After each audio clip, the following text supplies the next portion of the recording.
crazy. Ain't gonna happen. Hey, that was a nice advertisement y'all did. Did you? Yeah, I did. I saw that. Stole it. Yeah. He put it side by side. Yeah. Sorcery with I a. stole. Yeah. Okay. I mean, it's here, but somewhere, it looks the same.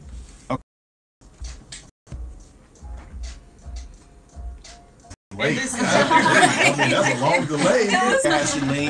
Ebony. They called me sideshow, but he I'm don't laughing like, with you, he don't Ebony. like I'm not natural laughing. hair. No, we said, damn, baby. What That's dope. That's some dope, man. All right, topic that is play, and we have some special. We have their foundations and their, what they're trying to do to help people. We want to talk a lot about that today. We'll start off by introducing our guest here, Tiffany Gato. Did I say that right? You did. You got it right. Okay. Yeah. Good job. Sir. And Tiffany actually has with the one timer. and Tiffany actually has family members that have gone through addiction and Yeah, recovery. Yes. Tiffany is here on behalf of family members that have gone through, and is here to provide some counsel. Correct? Counsel, networking, support. Networking support. All right, we'll take that. We'll take Talking that. to Mike, Tiffany. Don't be afraid of Mike. Okay, you just do all that talking crazy before we Start Talking He crazy. wastes no time. Not at all. Like, he wastes no time. No time. Okay. We have Natasha Cheatham. Ow. Did I say that? You did. What? You did.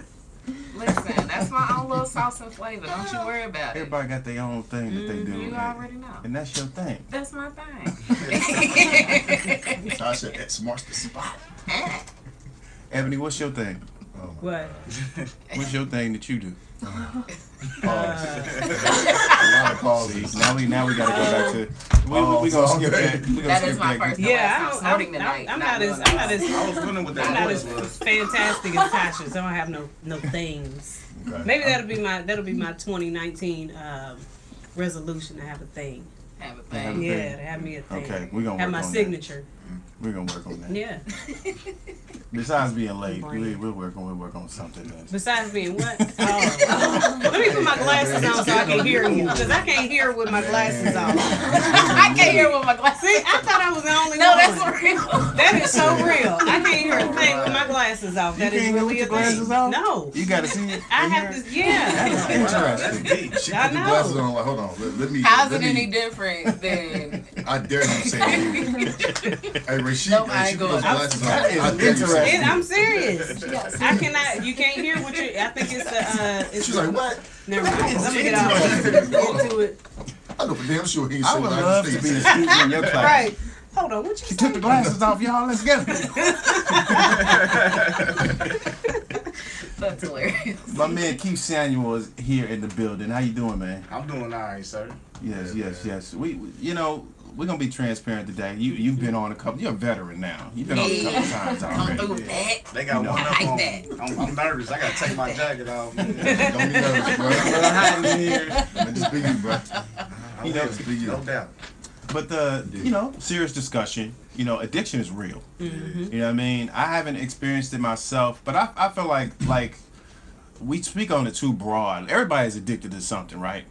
We're not gonna talk about what Ebony's addicted to. What the world? Okay, first of all, y'all not gonna I'm just come messing for with you. I'm just Ebony messing though. with you. What's my addiction? I do have an I'm sitting in the addiction. wrong Like- seat right now. Because Hold on, Ebony's hold on. Why? Y'all got me What is clapping your and addiction? everything. What is I your like addiction? food. Food is Ebony my likes addiction. No, food is a Yeah, I'm very with real Yeah. addiction. That's my got thing. That's easy. dealing with Everybody that like right now, food. too. What's your Everybody's real not addiction? addicted to food though. Oh, yeah. Or, I mean, you got eating disorders. But, you know, Yeah. Okay. Eating I would like to disorders. make a point though about recovery. Mhm. It's something that I talk about in my business. But I tell people like we all recover for something. Yeah. You know, whether it's something emotional, financial, Absolutely. spiritual, Everybody has physical, like we Yes. all recover Yeah. from something. We all go through a recovery process at some point in our lives. Exactly. So I'm very adamant about, helping people to understand that when you come to me for coaching or whatever it may be, like I'm not just going to help you recover with addiction or mental illness. I'm not going to just, help walk with you through that process, but also the underlying causes, because those are only symptoms. Man, isn't that Of a true? deeper issue. So I just wanted to say that before we got started. I got a question on that note. Because I'm also right now I got a shot. Turn my mic around. Yeah. right now I'm a shopaholic. I got a shopping addiction. So let me That's ask you real. this: if you have to pray for deliverance from something, would you say that you are addicted? If you have to like ask, I guess, outside guidance and help to help me to stop this. I would think so. Yeah, Yeah, that's a good because question. once you yourself know, like, oh man, this is a problem. There's some self-reflection going on over here. Yeah, Yeah, man, that's I'm what telling. I'm saying. I've Yeah, seriously reach out been for battling counsel. that like lately. Yeah. It's crazy That's because real. I've never really had that issue. But it's like you said, it's a root. Yeah. It's a root cause, It's a and root I don't cause. want to because I'm not a guest today. But you know, I was Ebony, addicted to be Popeyes. transparent. Popeyes chicken. I was Popeyes addicted to it. chicken. specifically from And, where? and biscuits or just the chicken? Oh man, The biscuits too, or just oh the man, the chicken? biscuits, red beans and rice, and spice. Okay. I mean, whatever. Are you serious? I'm dead serious, bro. Really? Like, oh my god! Like, listen, and the one that used to be off of 46 in Arlington, right? They had this deal where you get a 5-piece, 2 sides, 2 biscuits for $5.99, Okay. and I literally went like every day for like 2 weeks. Well, look, and I look. start craving it. And I'm craving glad it. the audience can't see my The facial expressions definition under my of- hat because I'm just like, really? And this is true. Like, this is legit, though. Okay. So, the dictionary definition of addiction is a devotion to. He was devoted to it. Yeah. Okay. Fair. Yeah. Dedicated to, 5 days. Okay. obsession with, Okay. infatuated with, passion for, Okay. Yes, love, Lord. love of, Okay. mania for, or enslavement to. Wow. That last one. Say that last one again. Yeah. Say that again. Enslavement to. to. Jesus Enslavement Christ. to. Yeah, That's heavy. Yeah, that's real heavy. What you Couldn't even get it out. That's what is that thing Ray had a big that makes you tsunami make a of all his decision? addictions. As you was going through that, I saw in your mind you was doing a check. You It's was doing that a thing that checklist. when you have to make a decision on something and you know you're not supposed to do it, and you say, you know what, I'm gonna just do it this one time. Yeah. But that was like that 100th time. Yeah, Yes. again. This Yeah. one time again. Again, this one time again. Let me Addiction write is that down. strong. So we know we there now. We Okay. know Yeah. this is a real thing. It's And a addiction can beat anything, right? Yeah, and I'm glad you said that because one of the before when we did the promo, somebody asked what were we going to talk about, which Right. addiction were we going Right. to talk about. I mean, And- addiction in general. Right, and that's what I Yeah. explained to him, Yeah. the pathology of addiction. Right. So I would love to hear you guys' thoughts on that as we go into the show. Yeah, the man. pathology Yeah, of man. addiction. Absolutely. Because- That's Let's get my going. favorite You know. piece to talk Yeah. about. So let's talk about because we want people to become familiar with people who have went through this. You know, Yes. there's probably some people listening in who are probably struggling with addiction right now, Yes. and just want to hear some.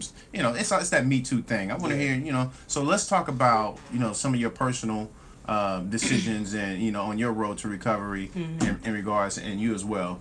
So you can go ahead first, Keith. What are we talking about again? Well, we're basically just being transparent I about. was kidding. Oh, okay. And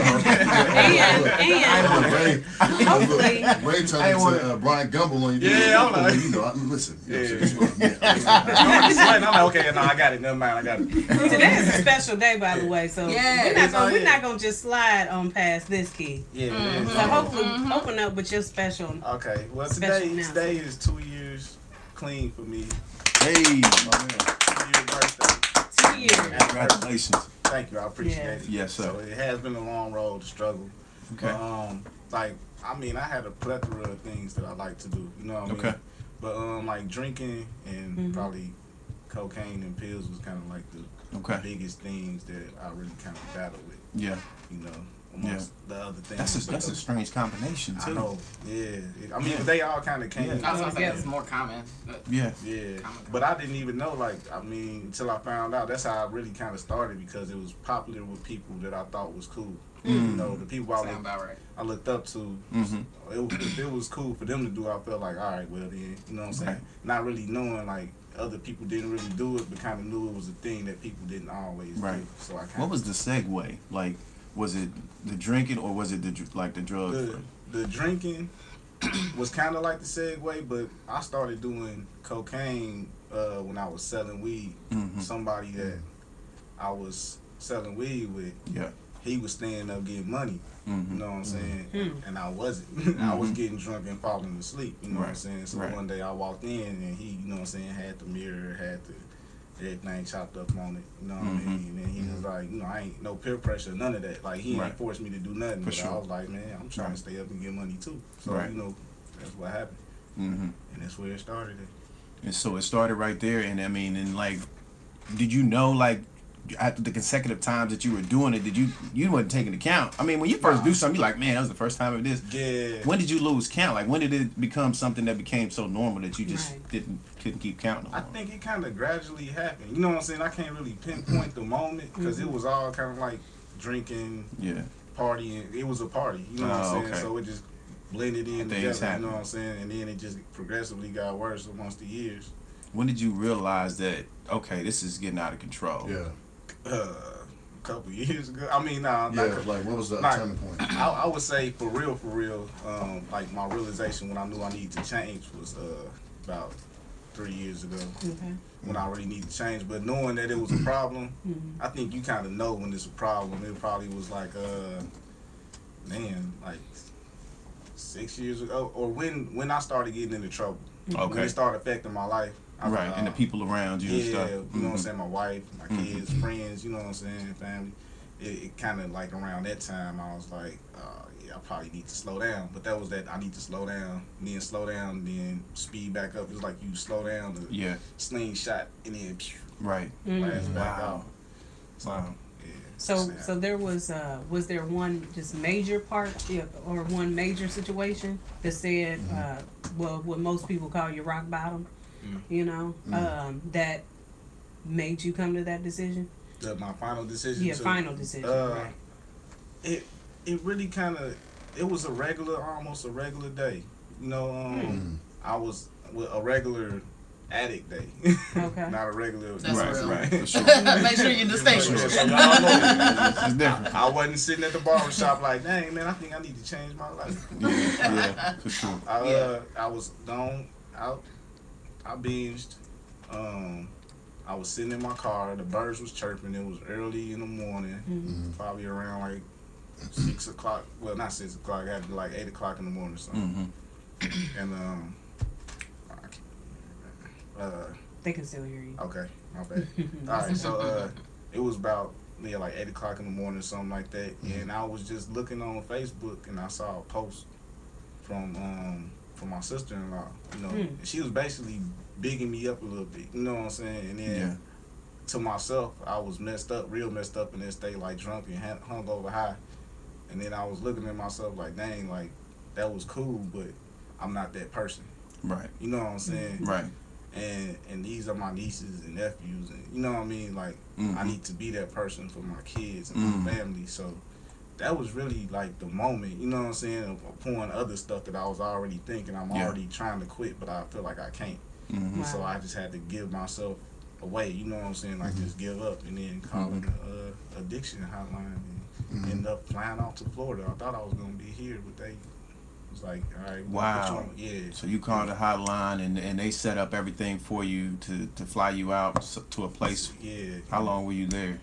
Ooh, 3 months, 3 to 4 months. Whoa. Or something. Yeah, I was gone. That's a long time. And you had a family at this time? Yeah, at that time, married with kids. You know, I had a job. I had to tell my job I was leaving. Tell them I was going to rehab. Yeah. And the support had to be incredible for you, like in regards to that 3 months gone away. Yeah, it was rocky. It was hard. Yeah. It was a must.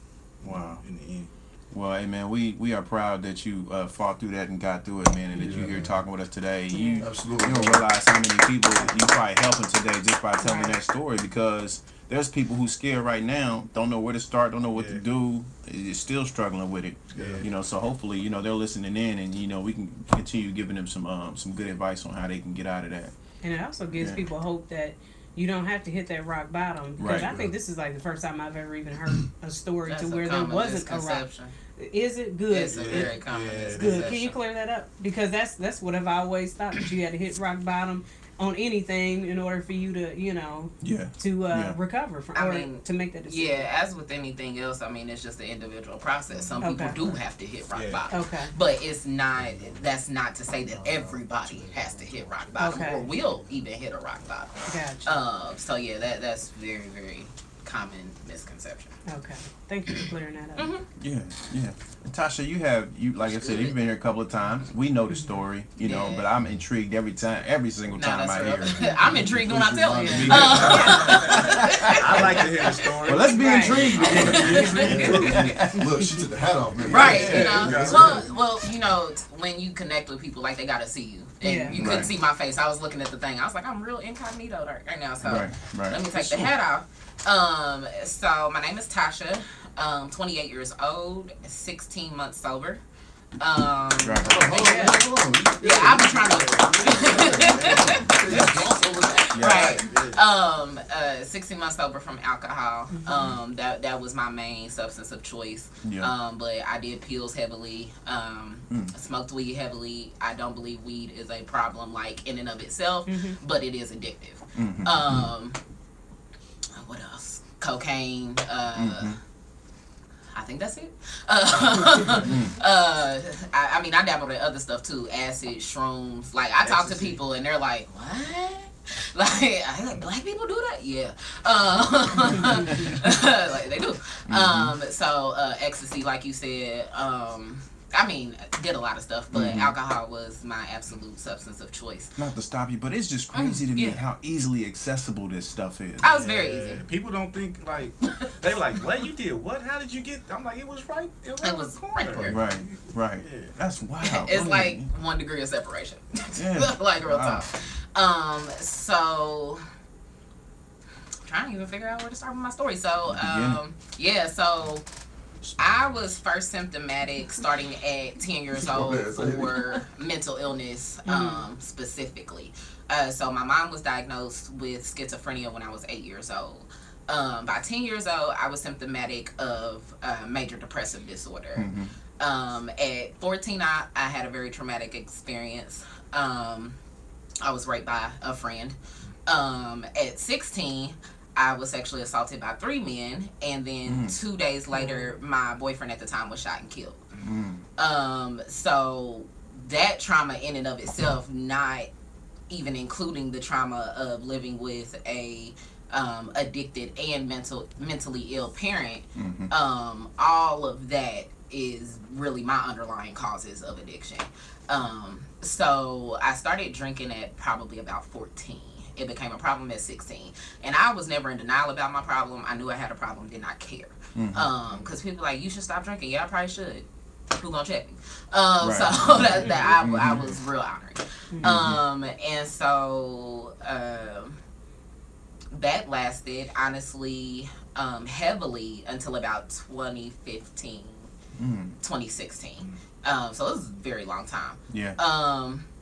And young. Yeah, very young. Very, very young. And my first point of access was my mom. My mom is an addict herself. She ain't tripping on me going in her pills and taking her stuff. She ain't even tripping. You know, she ain't even paying me no mind. So I've gone through other traumas and things of that nature. But it wasn't until I was actually sitting across from my mom Mother's Day of last year that I was like, I'm her. Shit. Like, because all my life, you don't want to be this all person. my life, I'm like, I'm not gonna be Regina. I'm not gonna do all this. Why? And literally sitting. I hadn't seen her in 2 years. Hadn't spoken to her in 2 years. And last Mother's Day, we sat down, had lunch, and I said, I'll be damned. Wow. I'm her. That's when you realize. And that was my last drink. That was legit my last drink. I quit cold turkey. It was probably my umpteenth time quitting cold turkey. I've never been through an inpatient or outpatient program. I've looked into them. I didn't complete it. It's not my thing. I'm a very self-directed person. I'm very, very independent. So it was had a lot more willpower than you thought. Huh? And it's I wouldn't even say that I had a lot more willpower. I mean, I guess that's what it is, but honestly, I was just tired. I tell people all the time, I was just tired. I was tired of being homeless. I was tired of hopping from couch to couch, tired of not knowing if I'm gonna eat, tired of not keeping a job, just tired, you know, and it's just like, you know, well, I'm the common denominator, so if I want something to change, I guess I gotta be the one to change. And you know, your website, I saw on your website, you said addiction is your responsibility. Yeah, your recovery is your responsibility. Recovery, addiction. Big fact. Sorry, Yeah, your no, you're recovery. Your recovery is your responsibility. Like, Wow. and it's real easy in the addict mindset to be the victim. It's real easy because you get into this mindset of woe is me, everything is my fault, don't nobody love you. Like you say these things to yourself. Making it's like a recording. Yeah, yourself. it's like a recording. And so you get into that. Addiction is a cycle. You have a trauma, a trigger, whatever. So then you seek relief from that, you know, and then in that relief, now you feel guilty for seeking the relief that you did. And so now you're triggered again. And I mean, you literally just go Keep and cycling. I mean, that's all that it is. And so once I just realized that the same thing just kept happening and I was the only one that seemed to be at the center of it all, I was just kind of like, something gotta give. But I just, in my business is called Transparent Truth Recovery Services. And so I very much believe in transparency. So I was literally just at Eskenazi at the crisis unit this weekend. I was having suicidal thoughts, like the whole nine. Like recovery is a lifelong process. It doesn't, like, people will think that you get better and that's just it. Like, no. You know, I have like a two-edged sword, if you will, because I'm very self-aware. I'm an only child, so I was alone a lot. So self-awareness came quick. You know, it's like, well, I'm the only one here, so I can't blame nobody. You know, like, for sure. You know, so in having that insight and being so self-aware, I go and seek help, and they're like, well, why are you here? Because, like, you got it. No, I don't. Like, yes, I'm self-aware, but I'm not well enough. You know what I'm saying? And that's where I'm coming from. I'm here because I need help. And it's interesting that I've been pushed away because, you know, I've been told by counselors and therapists and things, oh, you don't need me. Why are you here? Oh, wow. Don't I pay you? What you mean? You know, so I just, you know, I tell people that all the time because I get people coming to me and they're like, oh, you're so amazing and all this, that, and the other. And not in a conceited way. Like, yeah, I know I'm a great person. I know I'm amazing. I know I'm strong. I know I'm all these things, but I still need help. Like, that doesn't negate the fact that I need help. And that often gets lost. Who wants to help her? That part. That speaks volumes because, especially in the Black community, mental illness is a thing. And, you know, we're strong people. You know, we've been through a lot. But the problem is that it's a shame thing too. It's a pride thing. We don't want people to know something wrong with us because people already think something wrong. You know what I mean? You got that stigma that people already think something wrong with it. If this is just an added thing, it's another thing. So I don't want to tell nobody. So we got to get out of that. And I commend you for realizing that, hey, you know what? I still need help. Let me get on down here and talk to somebody. Just talk about the importance of that. And Tiffany, you can chime in as well. For sure, cause I want Tiffany to share her story too after. I just want to say the thing about the willpower. Like, yeah, I have a lot of willpower, but it only takes you so far. It wasn't until I changed everything around me that I was able to really move forward. I had to change the people that I hung around. I had to change even the music and the things that I listened to and watched. Like, you'd be surprised how many things could trigger you. Like, people, places, things. Yeah, like, I mean, it's the littlest things, and I mean, it'll send you back to a real ugly place real quick. You know, so for me too. Like, I smell something. Weird. The smells don't get me so much anymore, thank God. But I mean, I just want to say that piece about willpower can only take you so far. It truly does take a team to help you through that recovery process. Well, then when you have situations like our juvenile experiences, that's why you're sitting here saying this, and I'm like, we would have been a lethal combination together in our juvenile experience. Like, and I don't have any record whatsoever, which is surprising. Right. Yeah, See, like, thankfully, I don't know how, but 18. But we have the experiences that we do to where we're real. Like, you know, people can come to us and our past doesn't define us, but it can refine us to where we can say, look, we have more than empathy, we have sympathy, because we may have been there. And we can help guide you through this because either we've been through it or we're going through it right now. I'm still broken, you know, heck, we're all still trying to get ourselves together. That part, you know? that part.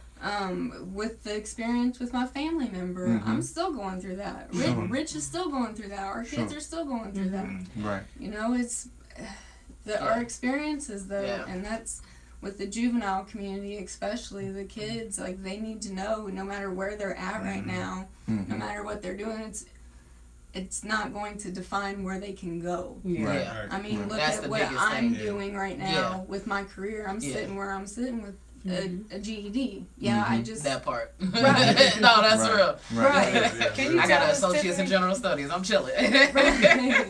Can you share with us how you started? Because I know you just talking about your family and what you guys are dealing with.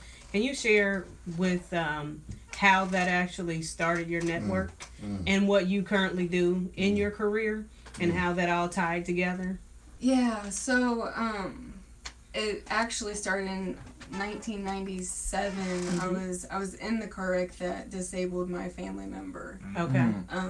And there were opiates, pain pills, prescriptions, her own, that were involved since 1997. Right. It's been multiple years. I was in 4th grade. Right. Wow. And then it progressed several years. I mean, the doctors kept giving to her. And then one day I'm sitting at my desk, and I uncover the fact that she had a methamphetamine issue that I had no idea about. And this is on your job. On your job, you learned about your family member and issues, basically. It was like surprise. Okay. Wow. And, I had I'm sitting in cube land, cubicles. It's like, who do I turn to? Wow. Right. And I ended up in the government building in the stairwell, like, pretty much crying, not knowing what to do. You know what's amazing, not to cut you off, is that some people mask it really well. Oh, child. I mean, body just can take it. Functional. Yeah. You have people who obviously, can't take it, but then there's a lot of functioning addicts out there. Oh, yeah. I mean,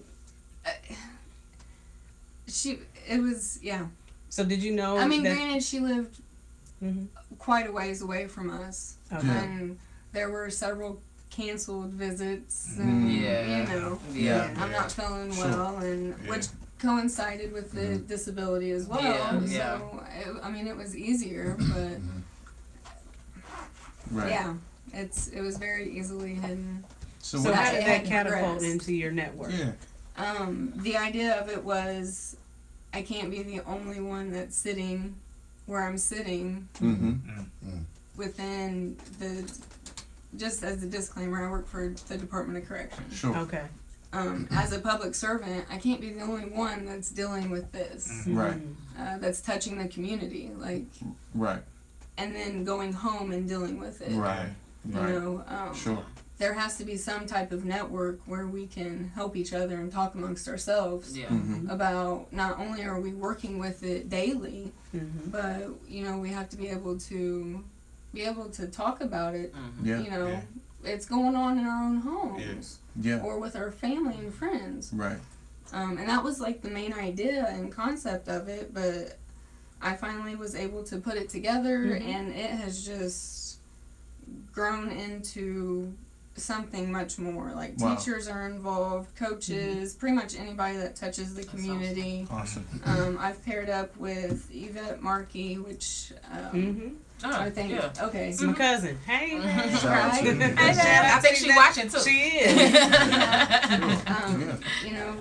Which I've known her for multiple years as well. Oh, nice. And the fact that our worlds kind of collided again when she was like, "Wait, you're doing what?" And we're working together on trying to figure out how we can just get more information. And that's pretty much all it is. It's just being able to share the information. The information's there. Right. Oh, The encouragement is there. Just people reaching out to me and being like, "Tiff, I had no idea." Right. The fact that you're talking about your story and what's happening, and a lot of people, I know, looking at me, it's suspected, but a lot of people don't even know my juvenile history.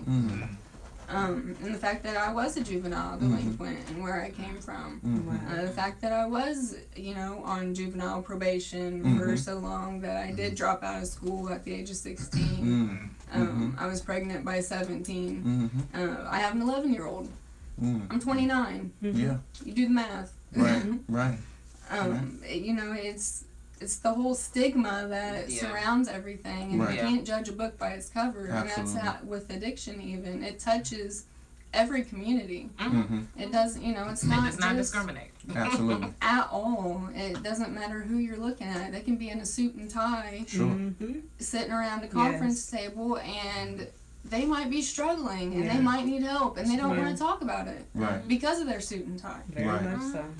And that's why stuff like this is important, the discussion, because it's okay. Yeah. You know what I mean? It's okay to talk about it. That's like my motto for everything. It's okay.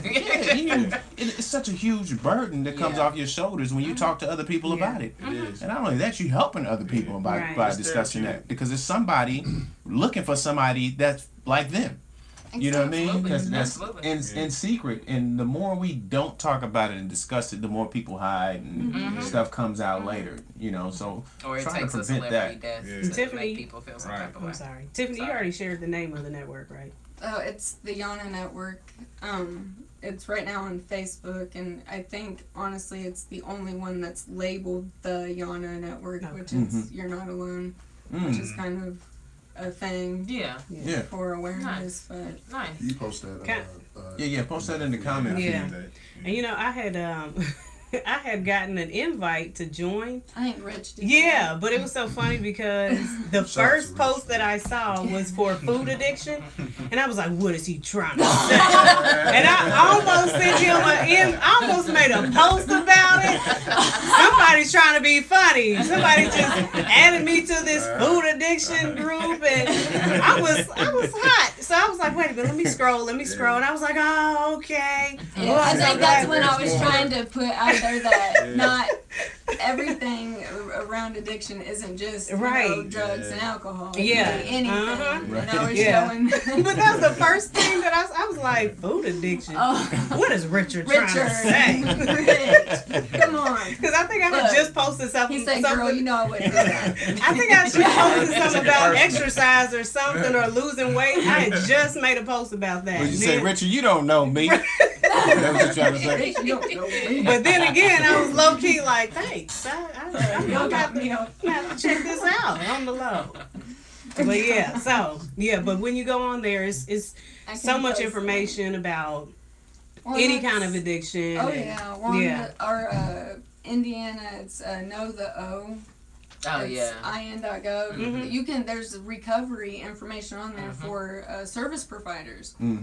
A lot of people don't even know that website exists. Right. What's the name of it I again? was a state employee and had Know the O. Know the O. Yeah. Know the O facts. Know the O facts. Actually, if you go onto the page, which I had to end up doing a page because the private group, which you're in, it exploded. There's like 200 and some members. Yeah.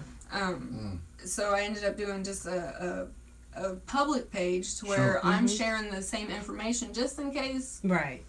They don't want to join the private group. They don't want, because there's a disclosure saying that this is a private group. Right. Pretty much you're subject to be privy to other people's information and their thoughts and feelings, because there's inspirational stuff shared in there. There's a lot of people that share their thoughts. I do a lot of writing and I'll share that. I don't care. Obviously, I'm sitting here with y'all sharing my story, but so I'll share the links here in just a second. Y'all got me going. I just shared the Know the O facts link in the comments. Okay. Tasha, you have an interesting viewpoint in regards to having self-accountability and being responsible for your own actions. You have a side of people that say they're sick, they need so much help. Then you have a side of people that say ain't nothing wrong with them, they can just make a choice. It's a thin line. What are your thoughts on how people should approach that? Because everybody has their own idea for what, like some people will say depression, you ain't depressed, ain't nothing wrong with you. Then other people say, I need so much help. And some people will get into a situation where they use that as a crutch to say, I need so much help. So where is the line? Like how do people get the help that they need, and then And then what do you say to people who have no idea what's really going on, but, you know, have something to say? Everybody always got something to say now, Chad. For sure. First and foremost, addiction is not a choice. Expound on that. A choice. Wow. It is not, like, I can say that over and over. Like, it is not a choice. Like, I did not take my first sip of alcohol and say, you know what, I can't wait to get hooked on this. Like, I don't get, like, where people think addiction is a choice. Like, if I legitimately could just stop, I would stop. I'm not choosing to be homeless. I'm not choosing to be broke. Like, it's literally that your brain is inhibited. The prefrontal cortex or the frontal cortex where decision making is made. Neuroscience, girl. That part is blocked once the addiction cycle starts. Once you are truly addicted to something, that all you have is your pleasure center. You don't have decision making at the forefront anymore. You have the pleasure center, and the pleasure just saying, "Hey, give it to me. Feed me, feed me. You gotta feed me," to the point where you literally feel like if you don't drink, shoot up, smoke, whatever it is that you do, gamble, have sex, eat Popeyes for UP, but whatever, but whatever it may be, you know, whatever it may be, but you literally feel like if I don't do this right now in this moment, I'm going to die. That's literally what is going on inside your mind. So it doesn't matter how much you love your kids. It doesn't matter how much you want to stay on that job. It doesn't matter how much you want to finish school. Like, it does not matter, you know. All that matters is that dopamine receptor. Thank you for saying dopamine in the comments. I was like, what is that? You know, your dopamine is just going off, and it's just saying, feed this, feed this, feed this. That's it. That's it. And another thing is that people, if you've never truly been addicted to something, like, honestly, you're just not going to get it. And I could explain it up, down, back, forth, side to side, pull out every single dictionary there is, and you're still honestly not going to get it. It's just one of those things that you don't get until you live through it and you grow through it. And usually people come to the other side when they know somebody that been through it or go through it themselves. That part. But as far as someone seeking help and finding that balance of, am I really just like this basket case that needs all this help, or do I not have a problem and I can kind of just coast through? You come to that in your own time. I can't say that there's a surefire way to come through to that. For the people that have an opinion and want to, I believe they are trying to be supportive of those struggling with addiction. It's great to have your opinion. I know you probably care for the person that you are speaking your opinion to. However, again, if you haven't lived through it, you can't tell me that I can do or cannot do something when it comes to this. You have no lived experience. How can you tell me what I'm going through? That's a huge problem in therapy. Especially addictions therapy, because there are addictions therapists who have never been addicted. And so it's like, you're literally telling me what you know from a book. You don't know what I've gone through biologically. I went through withdrawals. I spent 6 days in a hospital. You're scared. You literally think you're dying, you know, because you've rid yourself of this substance that you've depended on for so long, and your body does try to shut down because it has become dependent on this substance. You know, so for the people seeking help, if you're in a space and you know you need the help, if even your first step is just telling somebody close to you that you need help, let that be your first step. Whatever your first step is, take it. Even if your first step, admit it. You know what I'm saying? And honestly, I admitted it to myself a long time ago, but that wasn't my first step to getting help. Again, I've always been very self-aware. So my problem became a problem at 16. By 17, I had friends saying, "Tasha, you need to quit drinking," and I'm like, okay. Like, I know I have a problem, but I'm gonna be all right. Like, I'm good. I felt invincible, you know. So for me, it wasn't admitting it being a problem as my first step. My first step was honestly just saying, if I truly want things to change, like, how do I do that? So my first step was simply, okay, I know of these resources because I've been through this with my mom, you know. And so really my thing was having to get past the fact that you are not your mother just because you're going through this. Like, and that was hard. that was incredibly hard to wrap my head around the fact that I'm not Regina, even though I'm in the same exact circumstances for the most part. Right. Only thing I'm missing is a kid. That's literally the only difference between me and my mama. Is that she had me when she was 24. Right. Other than that, our stories are very similar, which is interesting. But for people who are a loved one of someone that's addicted, all you can do is love them and support them, but not enable them. Right. And what I mean by that is you can be there for them without them dragging you down too. And that's what enabling is. It's when you take it from your rent money to give them money knowing that they about to go spend it on drugs. Right. You know, that is the problem. That's a hard spot. It's a very hard spot. For somebody that's a family member, because especially if somebody you grew up with, or it's your kid, or it's your cousin, or whatever, it's somebody that means something to you, and you have to make a decision. Okay, if I don't help this person, they could be out in the street and something happen, versus paying my rent and sleeping at night, and it's really like you really don't get no sleep because. You know, both sides is... And I get it because I've been on both sides. I am a recovering addict, and I'm the child of an addict. She's not in recovery. Right. She's still out there. Yeah, for sure. Bless her heart. Yeah. You know what I mean? So, for me, I literally, once I became sober, I had to say, is she worth my sobriety? Wow. Because I love my mama. That's the only one I got. Right. My mama done stole from me, the whole nine. Right. Like, we be here all night. That's still my mama, you know. Yeah. But at the same time, it's like, if it's unhealthy, if it's toxic, you gotta let it go. No matter who it is. Right. No matter who it is. And that's a hard pill for people to swallow. Because, well, family and all that, that's all well and good. Right. And I'm glad that gives you the warm and fuzzies, baby. But if it's messing with your mental and messing with your life. You know what I mean? Like, and it's disrupting. Yeah, you know, and it's disrupting your state of equilibrium. You gotta let it go. Right. So,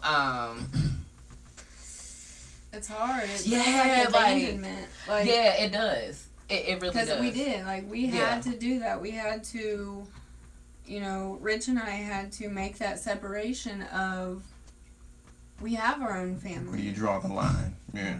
And she had to leave. She had nowhere to go. That had to be a hard decision. It was. And I left knowing what I know as far as sentencing and the law, Indiana code. Yeah. I feel like I abandoned her in a time that she needed me the most. Yeah. When I saw that news article and I was like, man. And then, you know, the paperwork started funneling in. I was like, she signed what? Like, no. Even though I'm not legal counsel, I know that was not, you know, I'm like, and, you know, so I had to, you know, because there was a protection order that I did put in place. Yeah. Because it comes with the whole, the mental aspect of it. Right. You've left me with nothing. No choice. And, you know, and I'm like... Yeah, all of a sudden, you know, I'm the worst person ever. Right. There's nothing like there's nothing like hearing from your mother. I wouldn't even be in this situation if it wasn't for you. Wow. Yeah. Yeah. That's why, like, you're sitting here saying this, and I'm like, we've got to trade numbers. Absolutely, I'm here for it. Cause I mean, I've had to. You know, my mama showing up on my doorstep and saying I don't have nowhere to go, and I'm like, I ain't got nowhere for you either. Like, and that's so hard, especially. I can't imagine. It's a very interesting dynamic with me and my mom because I'm an only child and so is she. So our support is each other. So it was hard to break that tie. Right. It was so hard. Yeah, and see, I'm her only child. Got you. Yeah. See, and that's, I mean, I grew up with knowing my stepbrother and my stepsister as, I mean, we don't use step. Yeah. But I am her only child. Yeah. I am all she has, and it's doing that was it was hard. Right. And especially in that time frame, knowing that I could have been there, and maybe she wouldn't be sitting where she's sitting right now, or for as long, as she's sitting. And you know that's always so hard to not feel that way, to not feel like it's your fault, to not feel like you could have done something to prevent something. And that was hard for me to understand that, you know what, I probably couldn't do shit. Right. Like, if I'm being completely honest, my mama started using when she was a teenager. Right. I came along when she was 24, still using, you know what I mean? She didn't even admit to me that she was an actual addict of, you know, drugs or whatever until last year or the year before. And it's like, mama, I've been the one. Right. You ain't that hard for cigarettes. You you was not going that hard for some squares. Like, you just wasn't. You was not, you know, taking my J's and getting the refund money for cigarettes. Right. Not for the cigarettes. You know what I'm saying? So it's just I feel you though, and we will exchange numbers. You've been through an entire 3-month recovery. I mean, dude, when you said that, I'm like, what? That's a long time. Can you walk people through the steps from the time that you called all the way to the end? And, you know, what is that like? Because there's a lot of people, like I said, listening and watching that want to know what that's like. You know, they want to know what they get into. But you really don't know. People ask me that, and I'm like, I was scared of shit. I was scared. It was, making the phone call was hard. But then after making the phone call, the realization that I was really about to leave, like they were saying, okay, you need to be able to leave tomorrow. I was like, wait, hold on. You gotta get your mind right. Let me get a couple more days, man. You know what I'm saying? I gotta get high again. I gotta get drunk. Right. Last time everything. You know what I'm saying? Last time for everything, which could have been my last time for everything. Wow. For real. Yeah. You know what I mean? That's real. Yeah. But thank God it wasn't. But I think 4 days I went pushing them off, and then I finally left that weekend. Okay. But hopping on the plane, going to the airport. My wife dropping me off. We wasn't like, we was together, but we wasn't together. For sure. You know what I'm saying? So, you know, she dropped me off, gave her that hug and that kiss goodbye, and I don't know, it just felt weird, like that was it. And kind of like, I kind of felt like that was our last hug and kiss goodbye. You know what I mean? When I went.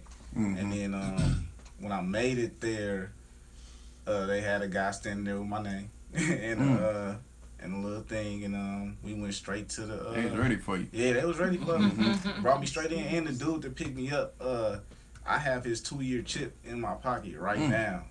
He gave it to me when I was leaving. But that's, tell people what the two-year chip is. The 2-year chip is like a, let me get it out. It's basically when you get to 2 years, they give you chips for like sobriety. Nice. Yeah, NA, you know what I'm saying? Yeah. So we use clean, you know what I'm saying, your clean day and all that. Let me see that. This something else. This okay. That's what they give you when you complete the program. When you complete the program. Oh, that's nice. That's nice little gold piece. Serenity prayer, and then that's the 2-year. I don't know if y'all can see that. It can't. It's too light. I wish I could show y'all. These are dope though. But yeah, I keep them on me all the time. Nice. But yeah, they pretty much, it was they took me to the place. Are you talking mentally, or are you talking about actually going? I mean, just like when you got there, like, you know, they say, hey, okay, we gonna put you in this room, and yeah, that's pretty much how it was. They get you there. I'm of course, I'm still like hungover and stuff. For sure. But I get there, and I had a drink at the airport, of course. Yeah. Last time. I had to. I'm looking at the airplane. I'm like, all right, Quay, let me go ahead and get a shot of that. So boom. And then I get on the plane. I get there. Dude pick me up. We drive, and I see palm trees. Now, I mean, it's cool. Like, it's Florida, so I'm thinking like, oh yeah, this new place. New place. I'm on vacation, kind of, but not really. You know what I mean? So I get to the place, and then it get real. You know what I'm saying? It's nice, but it's a gate. You know what I'm saying, around the whole thing. You go in. Locked down. It's almost like jail. Like, I felt like it was a clean jail type situation until, you know what I'm saying, I actually got into the place. But like, you sit down in the room, you take all your stuff off, you take your watches off, everything, you give them all your possessions, phones. can't have your phone on you, none of that, because you got to use their phones to contact your people. Oh man, yeah, real deal. Yeah, so they take you away from the world. You know what I'm saying? Right. Is this a place that you can check out whenever you want? You can leave whenever you want to. Like so you consciously made a choice to stay there for 3 whole months. Yeah, but I'm in Florida though, and I ain't really got no money like that. So the chances of me leaving, like some people was like down the street from their house, so it was kind of easy for them. Yeah. But yeah, being there, they take you, they give you scrubs, whatever, your first day or whatever, because then they gonna drug you up. But you know what I'm saying, detox and all that. Yeah. So that's why like I don't count my first day as like a clean day. Sure. Because I'll still like the pills and all that stuff. Okay. Like, I count the days after that. Because that's when they start initiating the cleansing part. I'm sorry. That's okay. Okay. Yeah, so boom. Then they put you in a room. And that's the part I really ain't like. You know, I'm used to being in my room with my wife or by myself. Right. Or before. Dependent. Yeah.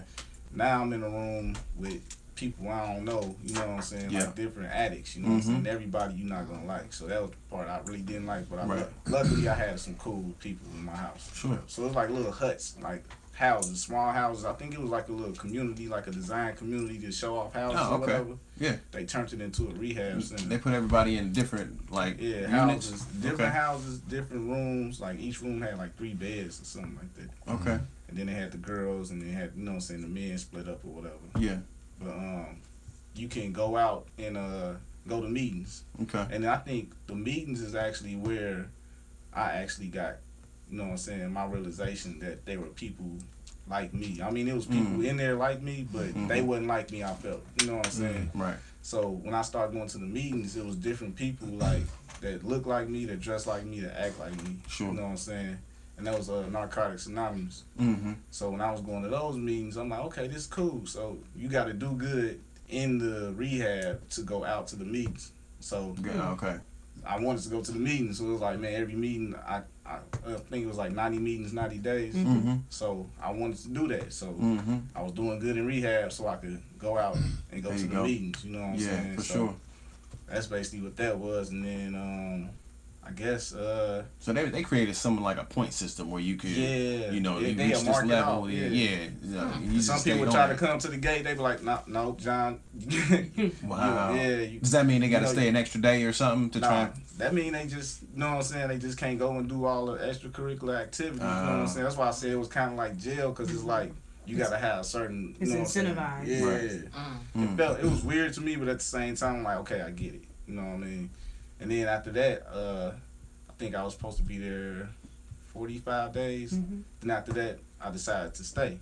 Wow. So I stayed, and then I stayed in the house, and they had another program when you leave, you live in a house with other addicts. Yeah. And then like you get a job and all that. I didn't get a job. I was still searching, but I was getting money from my family, my parents. So they let you get a job where you go out and work somewhere. Was it like supervised or what? Nah, after that, when you leave out of there, out of rehab and go to the housing, you don't have to. You don't have any like. If you have supervision, like they come and give you piss tests and stuff like that. Yeah.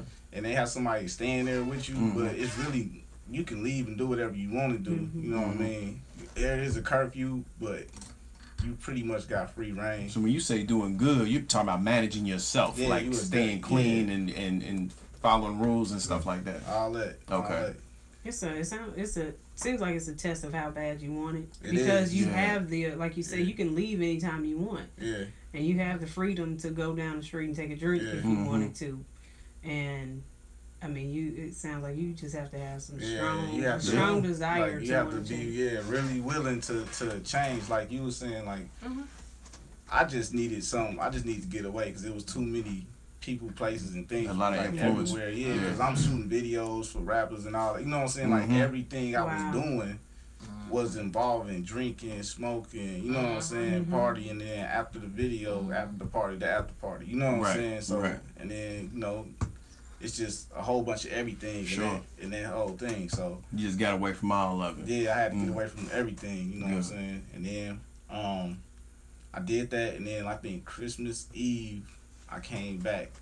I came back Christmas Eve, and it was like a Hallmark, you know what I'm saying, made for TV movie. Like I didn't know how I was gonna feel or how everybody was gonna feel. Right. You know what I'm saying? My wife came pick me up. Yeah. Looking all good, smelling good. I'm like, man, she's 90 days. Yeah, 90 days. Yeah. I'm like, man, I felt like I was in jail for real, you know what I'm saying? So I was like, man, you know what I'm saying? She looking good. I don't know where we at really, you know what I'm saying? Yeah, for sure. But I'm like, man, she beautiful, you know what I mean? Aww. And yeah, she over there. She's still looking good. She like, hey, wifey, that's me. Trying to rack them points. Yeah, we might need your side of the story. You come in here and tell us about, you know. Come on. Yeah, come on here. Come on here. Bring your wife in wasn't here. expecting that. Hey, hold on now. So when we came, you know what I'm saying? She came and picked me up. Wife. Yeah. Wife. Yeah. You wanna have a seat? Yeah, y'all can sit down there. Shoot, that's your wife. Sit on you. Yeah. Too sweet. Yeah. Hello. Hey, how you doing? Hey. What's your name? Tell us your name. My name is Sharice. Sharice, thanks for being resilient to coming. I like these shirts I got on. Yeah. What does that say? Detoxicated fly. Detoxicated, then the fly in the middle. Detoxicated. Everybody call me Fly. You know what I'm saying? Yeah. Fly Heavy Media.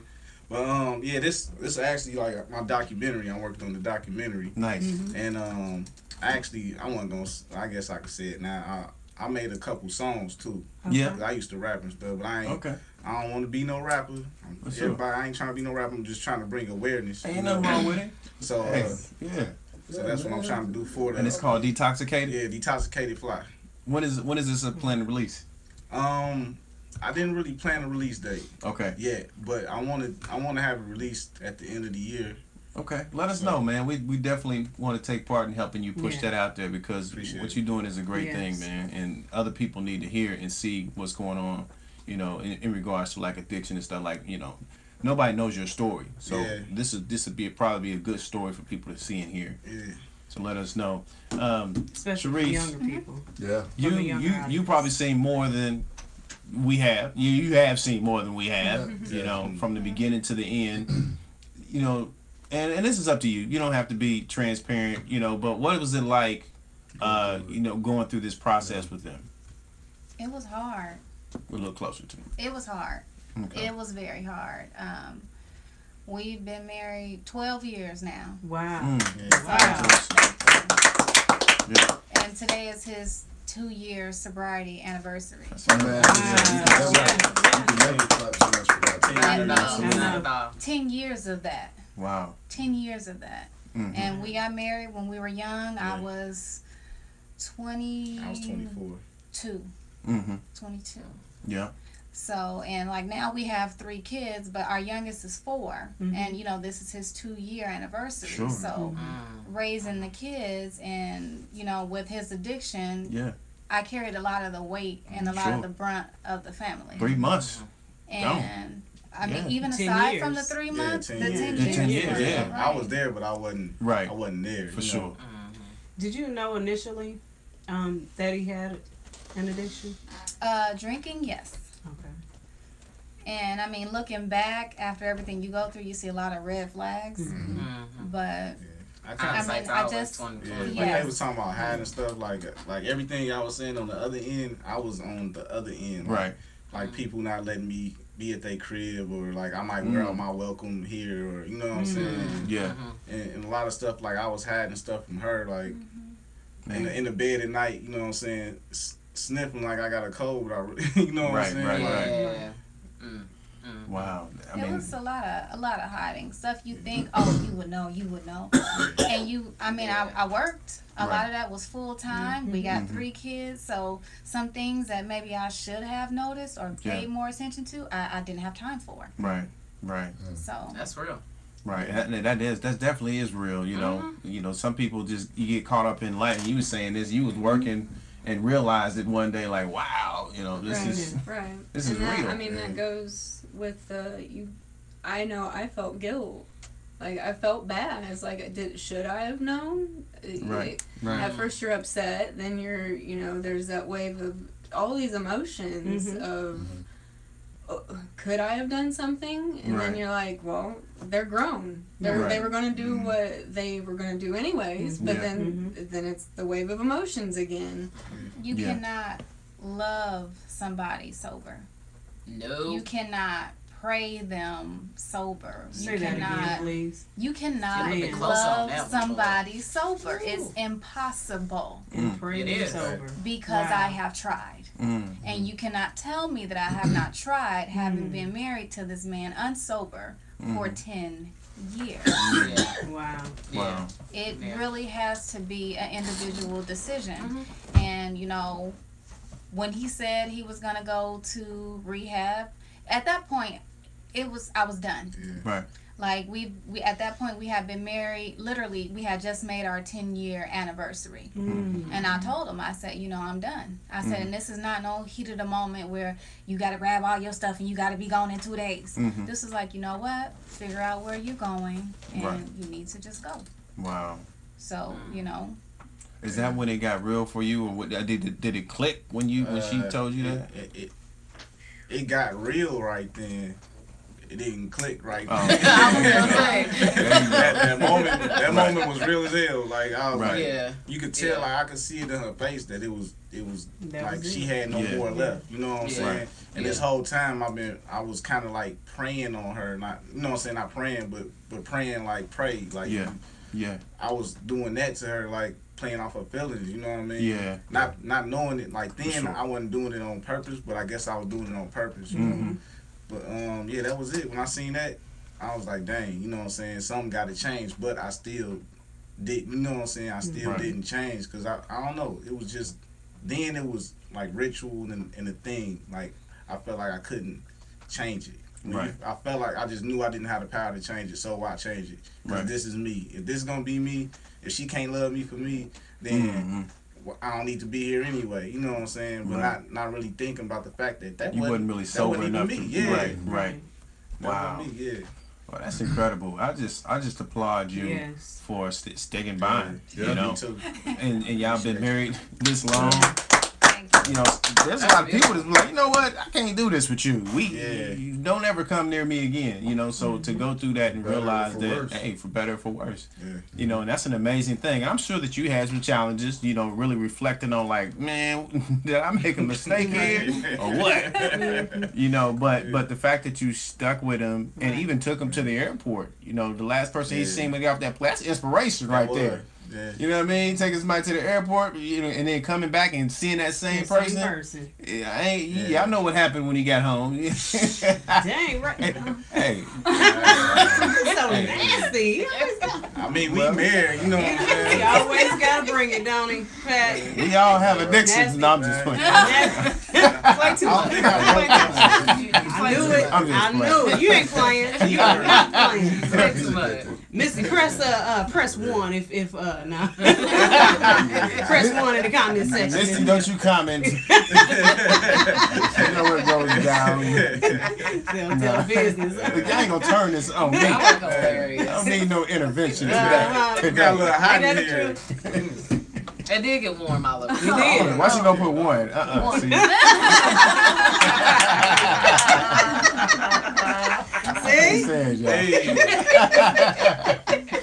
Oh man, y'all cutting up. So Tasha, I know you had talked about the root of addiction. Yeah. So can we go further into the pathology? Yeah. So because I don't know if you actually got into, Keith, if you got into actually what caused you to actually, I know you said your environment, so the people that you were around, and somebody offered you something, but okay, I saw I think it was a TED Talk one day, and it was this guy. He was a recovering addict, and he said that it was really interesting the way he brought this. He basically said that he had studied some, I think it was some scientists who put some, I'm going somewhere with this, they had put some rats in a lab.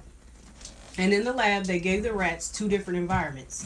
They gave, did you hear that? No, I'm well, they gave one environment was everything that they could possibly want in this little environment, neighborhood or whatever.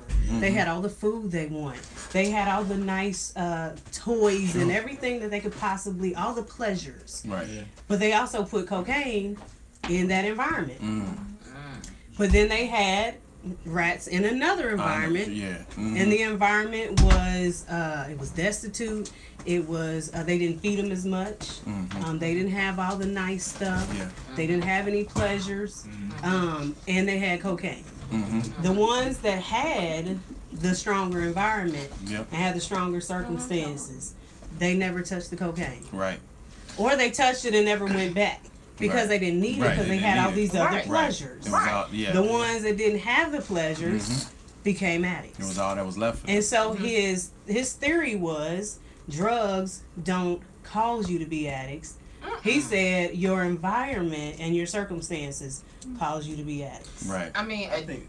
Oh no, go ahead. I think that's 50. It sound to me because I saw a lot of rich dudes like. Well, he even said that too, though. He said that even people with money, still got problems. So you may have somebody who's wealthy and well off, but they may be abused, or they may have abandonment issues. You know what I'm saying? So right, the pleasures or the getting those needs met is basically what he was saying. The root cause of addiction, almost every single time, is some sort of trauma, a lack of something that was essential when you were young. Not even really peer pressure. Like, that's not a big factor. And I feel like, and this is my personal opinion, I feel like peer pressure really only works because you're already curious about it. Because can't nobody force me to do something I want to do. You know what I'm saying? Like, so you're not being pressured to do something you don't want to do. Right. You were kind of on the fence about it, and maybe they pushed you over the, on the other side. But as far as addiction and the pathology of it, addiction is merely a symptom. Addiction is a means of escape. At its very basic foundation, whatever, it's a means for escape. So yes, if you have all of the everything that you need and want, and even if you have that drug in front of you, you don't have nothing, you don't have no reason to seek escape because you're good. But if my example, and I always use my own personal life, at home is chaotic because my mama, she either off her meds and doing some silly stuff, she either off her drugs and her meds and doing some extra silly stuff, or she's on her meds and she sleep. Right. That's what I got at home. My grandpa's at work because he working 2 or 3 jobs to help support us. So I'm at home alone in an environment where I'm not getting nurtured, I'm not really getting loved on, I'm not being, developed as a young person typically is in the home. Supposed to be. And young people need attention and exactly. And so I have that. So then we're going to church, and church, is basically saying your mom's fine, she just needs to pray and she just needs to be on the altar and woo-woo-woo-wah, da-da-da-da-da, and you just need to stop hanging around the wrong crowd. What? So I go to, I got that. And then I'm going to school and I'm getting picked on for this thing or another or whatever the case, you know what I'm saying? Because as kids are mean because, again, their home life. Kids are usually, kids' behavior is often a result of what they're experiencing at home. Absolutely. Yep. So another kid picking on me and telling me I'm ugly, this, that, or the other, it's probably how they feel about themselves because somebody at home is saying you're ugly, you ain't gonna amount to nothing, you know what I mean? So not having any place of reprieve, of relief, where do I go? This bottle's looking mighty nice. That's my escape. And that's where that comes from. Like, that is not a choice, like I said earlier. It's not. And like he said, it's like 50-50 because drugs are addictive. Like, I don't know where dude was going off with that. Like, drugs themselves are addictive.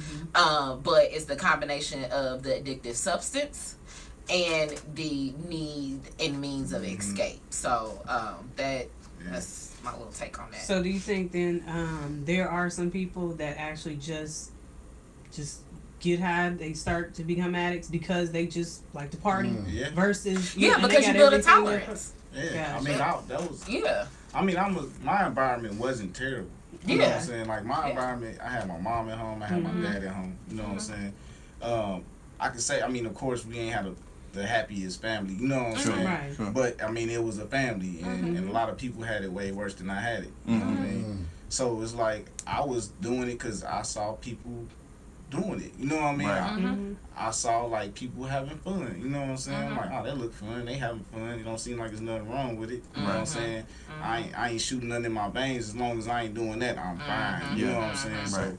So I feel like my choice of drug and drinking was, you know what I'm saying, was the cool way. You know? Right.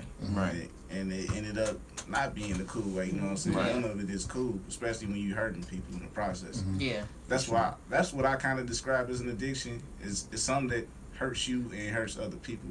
You know. Wow.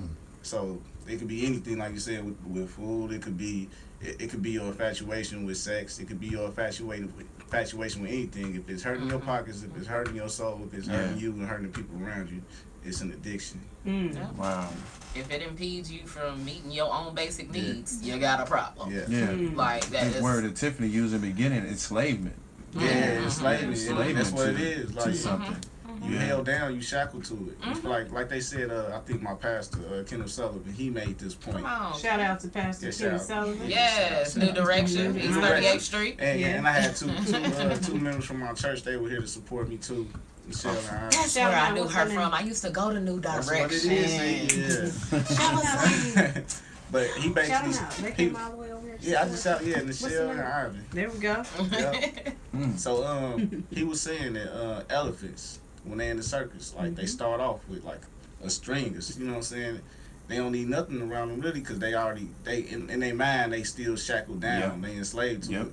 So once you take the shackles off, you know they still stuck in their mind like I'm still dealing with and don't know their own strength. Don't know your own strength until they find out one day. Boom, they kick something like a little stronger than I thought I was. I got a little power. Hold on, back up, dude. I can get everybody up in this. Right. Yeah, real. Yeah. Well, I had shared a post within the network. I always try to do encouragement type of posts, right? She's on the phone, but it was. This is a 4-way, a 5-way conference.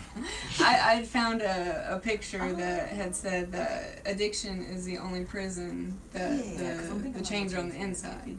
Yeah. And I mean, it's the reference of the enslavement. Right. You can't. They're not visible. I mean, eventually they can be visible, but initially that's where the enslavement is. The addiction is it encumbers your body. Right. And anyway, and it starts in the mind. Right. Yeah. Cause I definitely feel you like see that? Somebody said if it ain't Jesus. That's my girlfriend. Shut up, man. Get her. Was that Jesus?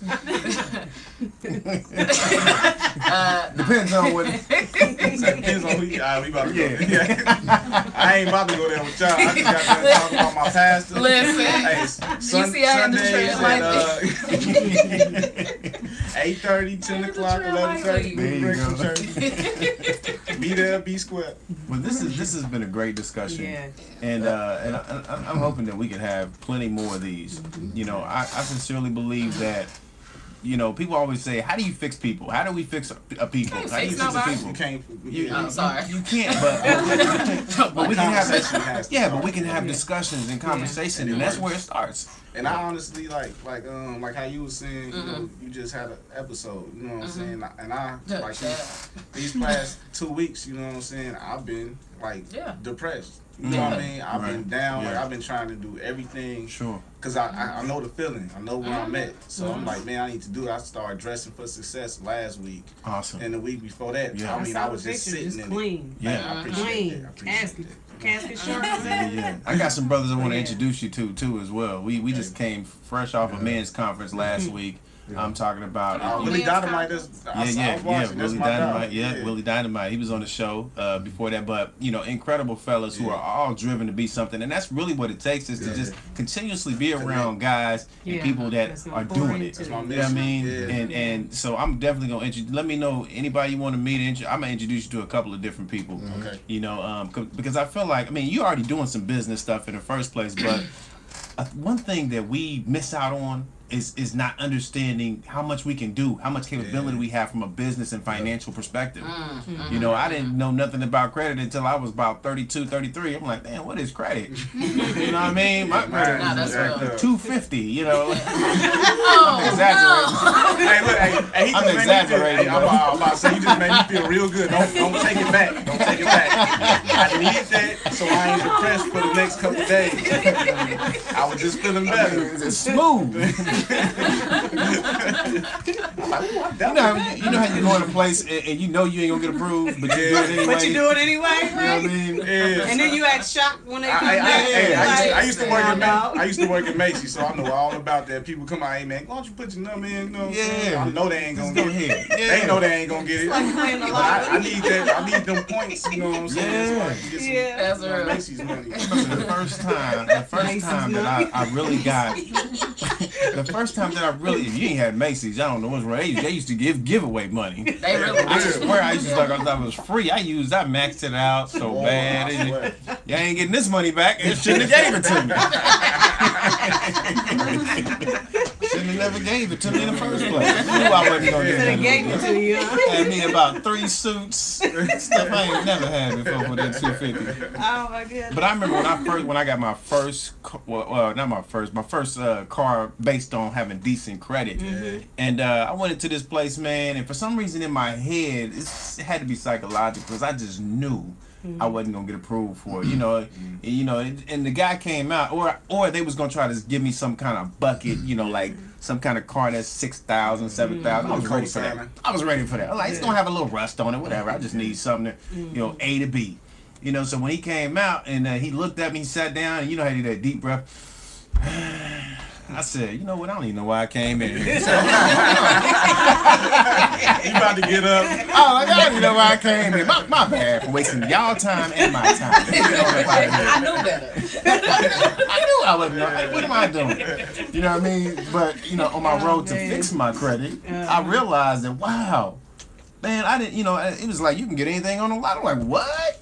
You know, so that was just a surprise to me. But it was all based on me improving my credit, finances, and all this stuff. So, and, you know, and on that journey to do that, I just continuously stuck with people like a guy named DeMont Nixon. I don't know if you know DeMont Nixon. You should follow him on Facebook. Okay. But he's an advocate for getting people's credit improved and life improved and business improved. And he's the one that put on that event. Willie Dynamite was there. And, man, it just felt really good to be in a room full of people who knew what they was talking about in regards to owning a business, owning that, and they look like you. And they look like you. Things that you've been through. They're all positive. They look like you. Yeah. So the key I to don't feel it. You know what I'm saying? If I don't see it coming out, like I ain't gonna lie. Like certain stuff I do feel. You know what I'm saying? Depending on the person and the passion it's coming from. For sure. I feel it. But most of the stuff like credit, if somebody trying to teach me about credit, I need it in my language from the person. You know what I'm saying? Absolutely. Well, that's the same thing with what we're talking about right now. And that's why I got excited because I was like, it's the same thing. I mean, even it doesn't matter what you do for a living. Like with me, it's especially with the juveniles. It's easy for a juvenile to look at me and be like, "Oh yeah, I'll listen to her." Yeah. Oh, yes. Just because they don't even have to know what I do. Right. No, and they'll be like, "Well, her ears are gauged. She's covered in tattoos. She's got a mohawk. Depending on what day it is, I don't know what color it'll be. But you know, sure, I'll listen to it." That makes and I look back at my juvenile experience, and it's like if I had someone standing in front of me, that looked like me, that didn't really care. Not that I don't care what y'all think. I mean, I do. For sure. But the perception of what people think of my appearance, maybe, granted, I wouldn't be sitting where I am right now, but maybe I wouldn't have made the choices that I did back then. Yeah. And so that's... Yeah. No, I get that completely. So I literally just made a Facebook post the other day and said, when you're sitting in a... My bad. Yeah. I literally made a Facebook post the other day and said, you know, when you're sitting in a meeting and realize that your life is Insecure, Alive, and in Color. And if you don't watch Insecure, please watch Insecure because it's hilarious. But no, it's really funny. But it's... Which one? The Insecure? Because that one is hilarious. What? No, there's a movie called Insecure. Sound like the same word to me. Okay, so I'm referring to a TV show. Insecure. No. Yeah, I'm referring to that movie called Insecure. Yeah, no. We're talking about water or water? What we talking about here? Water or water? How do you say it? Which one is it? Same thing. So I referenced that because Insecure is a show on HBO, and it's about a young black woman who works in the nonprofit sector, and so the nonprofit is predominantly white, and they cater to the black community, or supposed to, you know. But it just made me think of that because my job is kind of the same thing. We're supposed to cater to the black community, but my boss and the other person that was there, they were white and they were older, like they were over the age of 50, you know. So it's like they come into the room before me thinking they about to do whatever they gonna do, and the kids are sitting there like. I'm not trying to hear that. And then I walk up and all I gotta do is say hello, and they like, yeah, we listening now, you know. So that representation is something real, and it's not even about me being black. Is really just you look like you may understand what I'm going through. Absolutely. You know what I'm saying? Absolutely. But when I look at you and I see you probably grew up in Carmel and that's where you been your whole life, honey, we ain't got nothing to talk about. It's an automatic trust. It's automatic. Like connection. It really is. Like I've run through therapists because I'm like, girl.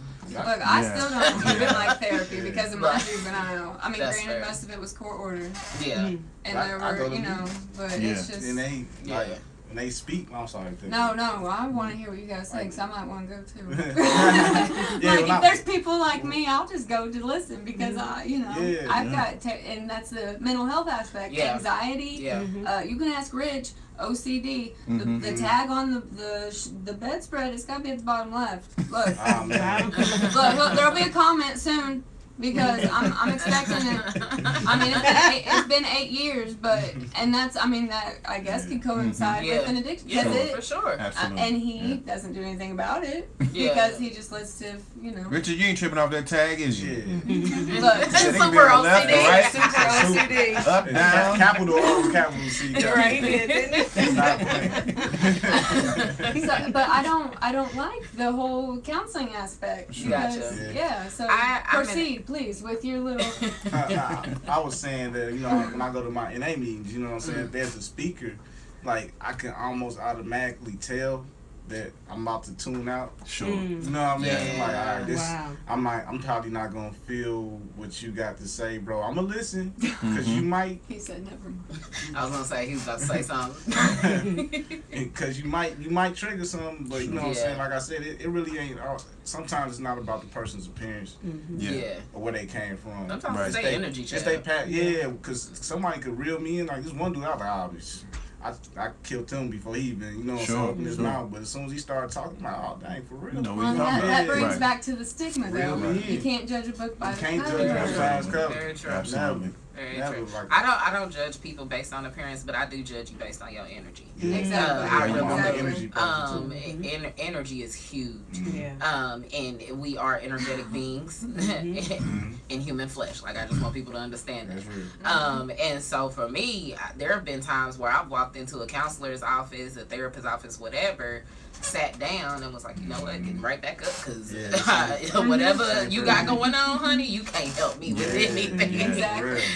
So I just want to say I agree. That's important. That's important no matter where you go, and it's also this is why it's even more important for the home to be together. Yeah. You know what I mean? Because when you teach kids that's coming up how to have a sense of self and how the world really is, and how to be. They don't have. You won't grow up and have those issues. Like I was pissed off when I grew up in my 30s and found out more about black people than I found out my entire life. You know what I mean? Yeah. So basically, what I knew is from the streets, from the hood, from the school, and get out here and get a job. I ain't know nothing about credit. Ain't know nothing about where we came from. None of that. And I think that's messed up.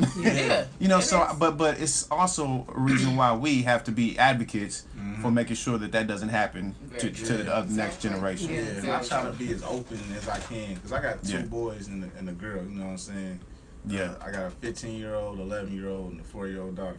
Yeah, for sure. So now I try to, before I wasn't open at all, really. You know what I'm saying? I was like, Yeah. And then, you know what I'm saying, get out my face. Yeah. So now I try to be as open as I can. Sure. You know what I'm saying? Anything I can share with them, I try to share and listen. You know what I mean? And also, like, let them be aware of what's really going on in the world. Because some kids just being kids and they oblivious to what's really going on. Yep.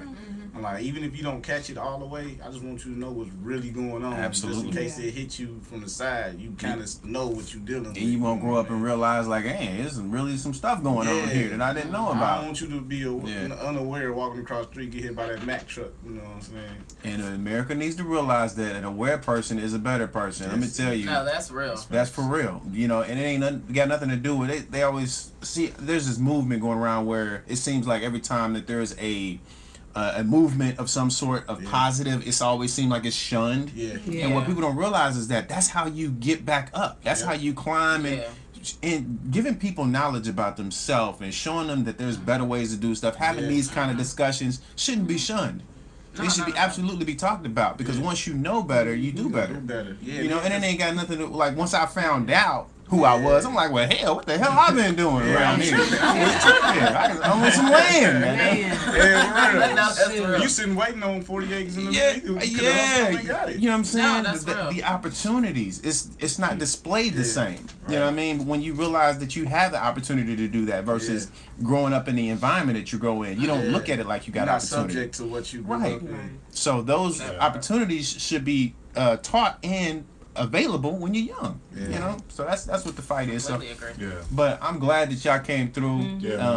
I want to, we won't let Ebony close it out, but what I like y'all to do is just go through and tell people where they can find you at if they ever have any questions about what addiction, or even about what your film and everything that's coming out. Just let the people know what they can do to get in touch with you. Ladies first. That was funny. I'm like, everybody looked at me. I feel like I was like, what? Why me? Read your shirt first. Oh yes. So, and I'm sorry if I butcher your name. Shout out to Kavon Massenberg. Thank you. Yeah, I got you. So he was at the conference. Awesome. So this young man is incredible, and I know y'all had him on the show a few weeks ago. Absolutely. But he's dope. And so he has the My Purpose Is movement in shirts. And so you can write in what your purpose is. And I know my purpose is to heal. I'm here to heal people.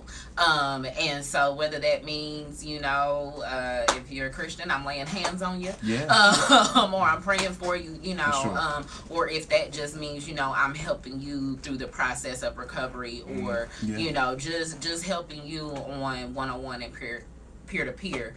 But I do know that I'm here to heal. And help others heal. So you can find me on social media, on Facebook.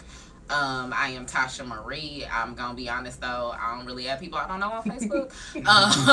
But you delete some people though. Listen, go ahead, call me out. I would delete you in a heartbeat. Like, you know what? I don't know what's on here. So listen, no remorse. That hurts though. Somebody take you off Facebook. You just gonna take me off Facebook? But I get mad when I couldn't take them off first. And they got me first. And you knew it was coming too. Like, get you when you got me first. How dare you? Let me bring you again, just so I can delete you and get you back. I was just happy the unfollow button became a thing. But anywho, Facebook Tasha Marie, Instagram Transparently Tasha. My website is transparentlytasha.com. So that is how you can find me. I will. I am a recovery coach, so I give one-on-one peer support. I mostly work with people from the age of 16 to the age of 30. That is the age where it's like super critical. And so that's what I tend to work with. I will work with people who are older, and people who are younger with parental consent if that's what's requested. But for the most part, that is my niche age group that I work with. I had a comment to make and it completely escaped my mind, so I'm gonna just leave that at that. It'll come back to me. It will. You can find me on Facebook, I think. Were you able to search my name? Tiffany gave you? Oh, the network, but yeah, I think I did. I did.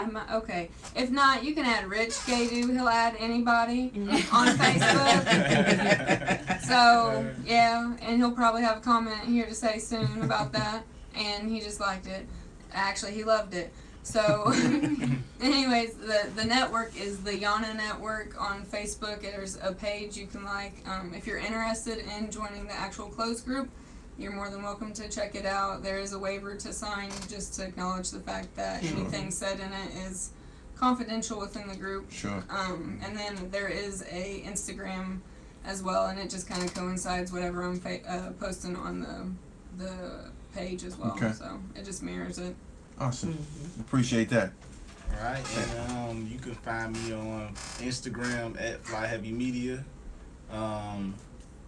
and also at FlyHefe, FLY.JEFE. Okay. That's my personal page. Really, Fly boss. That's a dope name. Fly Heavy Media. Fly Heavy Media. That's dope. Yeah. Don't ask me how I got it, man. Everybody asks me.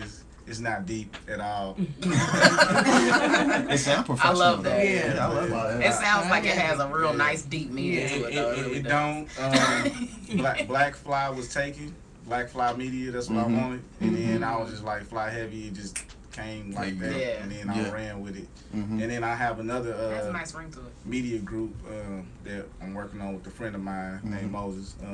It's called Medium Plus Media Group. Nice. Moses Avant. That's my guy. There you go. Oh, you said that. That you know everybody. Yeah, Ron, you know That's Ron? 2 degrees Yeah, separation. He's been on the now. show before. DJ Ron. Yeah, that's my guy. Yeah, Yeah, man. shout out to Ron. And go when I saw back. you from Gary, I figured, and I saw you guys were all friends. Yeah. Hold on. Wait, did it say you from Gary? Yeah, it did say you from Gary. I right? am from Gary. Oh, yeah. 219 in the building. I'm about to lose some customers and some fans. It's all right, though. I'll take That's it. hilarious. 219 till I die. I remember what I was going to say. Told you it was going to come back. My wife is from Gary. I like Gary. You sound like you gotta say that. Yeah, like that sounded real strange. How many love times did you Gary. say that in front of a mirror? I love Gary. I love Gary. I love Gary and her whole family that's from Gary. Now that I think about it. You look a little scared. We can talk Now after. that I think about it. We got coaches and counselors. Yeah. Gary, Indiana is in the building. That is hilarious. Yeah, but, I mean, I knew something that was up. I mean, did you? Oh, Gary, bro. Your brain was Don't born? get him started. Man, that's crucial. That's hilarious. I'm buying up space in Gary You should. It's because I guarantee you this is. Look, mark my words. happening. People think Gary is down in the hills right now. There's going to be some investors that come, Oh, not yeah. even from this country. Yeah. Oh, They're for going sure. to go into Gary and buy it up when everybody leaves, Yeah. and it's Yeah. going to be a whole new Yeah, system. it'll be a whole other thing. That's It'll be crazy. Garyville. I was Invest just in- having this conversation. Better It'll be invest in it. With Garyville. Moses. I was having this conversation with Moses. 10 years. Yeah, telling you. I So, can see yeah. that. At FlyHefe, FLY.JEFE.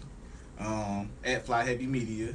That's my business page. www.flyheavymedia.com. What else I got?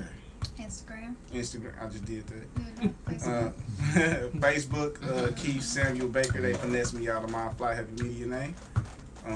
So my Did they make you Yeah, give go a with the picture of your government ID? man, I was drunk, and it said to put your name in to verify, and I put my whole name Your in. whole government. Dang. I was drunk. I was typing with one eye open. I was like, That is hilarious. Dang. yeah. So That's hilarious. Keith Samuel Baker Jr. I don't know if Jr. on there, but Yes, it ain't. Oh damn. Keith We know who he is now. Yeah, you know everything but my social on there. Well, keep scrolling. You may Yeah, have you done may- that. right, You know what I'm right. saying? 2 years Somebody ago. else probably already got it by now. It's messed up. That's who messed my soul. That's who messed my Messed your my credit credit up. If y'all listening to credit people, somebody stole my credit. Stole it or you gave it away? I don't know. Either way, I didn't do it. I need to link you up with my guy Demont, man. Yes, Yeah, yeah. I'm telling you. I'm telling Yeah. you, he will get your credit together. He will take you from a look. I kid you It's not. hard doing that, man, because you from Gary. Nah, don't listen to him. Don't You listen know, to him. Hey, people, man. you know, people from Gary born with Look. a 320. Pat said his favorite Popeyes is on 141st. Come on now. So I wouldn't even pay Oh, yeah. Pat no mind. He said 141st. Nah, he said it wasn't on Arlington. 46. No. Right now, his favorite Popeyes is on 141st. Really? As in like up in Fisher's yes, that is his favorite Popeyes. Yes. Addiction is something else. You're right. You're right. An addiction, it don't matter, right? That's a whole nother kind of conversation. What's wrong with that? Might you be addicted to chicken instead? What's wrong with that? I mean, the fact that you said no, he said I'm sorry. He said that was the best. Caramel. He said the best in Indianapolis, though. He said that ain't even Indianapolis. Not Indianapolis. Sorry, he said the best in the. In front of Patrick. How about that? He said it was the best, period, hands down, like better than any other Popeyes in Indianapolis. That one by my mother's house, that's the go to Popeyes, bro. 140. The capital GOAT of Popeyes, man. But I have one more comment to make.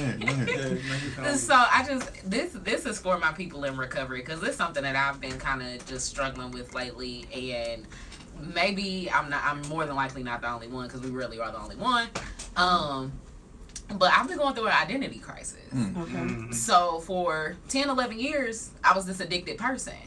I was a different person, like entirely. I was, like, we're all selfish to some extent because we have to be. You know, self-preservation is real. Right. But it was to the point where I remember telling somebody, and excuse my language, but I remember telling somebody, I don't give a fuck about myself. How am I give a fuck about you? That's deep. You know what I'm saying? So that's the mind state I was in for, no, but really. Like, they face was like, how do I even respond to that? Ain't no responding to that. Just like, okay. Like, you know? Yeah. And so that's who I was for 10, 11 years. So now here I am, and I'm like, who am I? Who am I supposed to be? Because in recovery, and even I'm gonna go faith-based for a second, even in Christianity specifically, like they hype up the idea of becoming a new person. Right. And you don't become a new person. Because that's what I was trying to do. I was trying to become a new person. Right. So I joined all these groups and organizations and started doing all of these things because I was trying to be a new person instead of understanding that I'm the same person but with different intentions. Gotcha. That was powerful. Wow. That's deep. And so that's something that I've been saying over and over again, and apparently it's going to be a title of my book. Yeah. But seriously, but the same person with different intentions, because I was like, I'm not a different person. As much as I want to be, you know what I'm saying? I don't want to think that, you know, the person that stole from this person or like this place, or you know what I'm saying, like the person that did all of these things, like I can't negate that I did all of that, whether I was, you know, disease ridden or not. You know, I get that addiction is a disease, but still I'm still that person, and I can't run away from that by creating some new identity, and I'm this new, you know what I mean? So, like, I just wanted to share that in case other people are in recovery and just like, man, what am I supposed to be doing right now? Because everybody's telling me I'm supposed to be a different person. I needed that right now. Right. So what is the focus if that's not it? So it's like I said, you're the same person with different intentions. So instead of now my intention being that I gotta bulldoze everybody out my way to get what I need and to get what I want, now my intention is that how do I help other people who are suffering the way that I was? So it's literally just my whole. So it's like we all have the same intention, but it's driven from a different perspective. Exactly. Awesome. Exactly. Yeah, one of my. So I just wanted to. I'm over here like, man, you feel like you alone. Because it's you know like what I'm it saying? took. You do. You always feel alone. Right. I'm like, I'm going When through it's it, like, and then hearing her talk about it, it's like, man, like, what you saying is like, and then when you said how you was feeling before, I was like, man, I was just feeling like that. You know what I'm saying? Yeah, sure. And I'm at home like, man, don't nobody feel it. I'm knowing that people do feel like that. Yeah. But when you by yourself, it's that like part. you the only That part. person in the world that's That feeling part. like It's that. just magnified. Oh, and it's like you're in a fog of this is me, like and it's like that moment of the reality hits, and that was my spark of we've all always had this in us. It just took that moment of we need to redirect this and push it outward and help instead of hinder. Yeah, there you go. So I mean, that's everybody. I mean, we all have that energy within us. It's finding that spark. Absolutely. To be able to do that. And that's a powerful energy. Yeah. Like helping people, that's the best drug you can get. Man, that's real. For real. No, that's real though. Like, you know what I mean? Ain't nothing more fulfilling than helping somebody. You know? That's absolutely real. Yeah. Ebony, you want to close us out? Yeah. And I'm thinking that y'all three need to just get together and like the synergy. It's really good. It's really good. I mean, because you got just in it. The three of y'all have like every spectrum of a person. You know, male, that's real. Black female, you know, white female. You know, with like you said, gauges, tattoos. You know, I mean, like each one of y'all looks like the average person going through, you know, an addiction or any other, you know, issue or whatever. You look like the average person. You know, the person that we're going to more likely see before we see that person in a suit and tie. You know, so I think y'all should really get together and do something. Yeah, for folks, you know, for these young folks, like you said, that's 17 to 30. My wheels been turning since I said I that. know. Both of y'all, all three of y'all can tell. Yeah. So I mean, and whatever y'all do, we would love to support it and get behind that because I think the recovery amongst our age groups is. I've never heard anybody openly talk about recovery in our age group, you know, and so I think that is just so major, especially when you got when the music nowadays is all about popping mollies. It's all about, and I think that it's just going to get worse with our Generation Zers, you know, that's under the millennials that are coming up. You know, I think that's going to be even worse because, you know, it used to be where you got people dying, you know, of drug overdose and things like that, and we're desensitized. Opioid. Yeah, we're desensitized to it right now, and it's like it's more like a almost like a badge of honor or something, you know, to recover from a near death experience with drugs. Like recovery is the new. It's the new fad to be going through recovery. You know what I'm saying? Yeah. So I think that, you know, it would, young people could benefit. I mean, I'm sorry, and I don't want to single out anybody that's, you know, not between the 17 and 30 because I'm sure somebody over 30 right now has benefited from this show. You know what I'm saying? I get a lot of inboxes. I get a lot of inboxes from people my age and older. Like, man, bro, I didn't know you was like. They didn't know I was going through it. Like, man, it's inspiring. You know what I'm saying? I might not be changing, but I'm definitely gonna do something different. You know what I'm saying? Sure. Good. Yeah. I mean, I get people all the time. Like I said, I'm only 28, and I mean, one of the people that I coach right now, I mean, she's over 50. Wow. So I mean, like, I definitely will, like I said, step outside of my niche age range, but that's my focus because it's such a vital time in your life. So. Like you're in constant states of transition because you're trying to figure out who you are, who you want to be, yada yada yada, because you've been under, you know, the you've been a minor and you've been under that umbrella of what being a minor is. So everybody else has made decisions for you up until that point. And so that's why I wanted to focus there because the earlier you can hit that, you know, the better. I just personally don't have the patience for younger people. I really don't. I was a nanny, so I think my patience got all out with that. But I got an age limit. If your kid is 5 and can't talk, he can't come to my house. And I wanted to shout out our viewers too. We had viewers chiming in on their recovery, and the conversation and the dialogue, and just the viewers. Congratulations on your recovery. 10 years. And you going through I see 10 years. So shout out to the people, you know, that have been listening and tuning in and have actually stayed with us through the whole show. You know, so and there were people even waiting to hear the show, you know, to watch the show. So you know, that just shows that this is a hot topic. This is something that's needed. You know, and it's the time is right.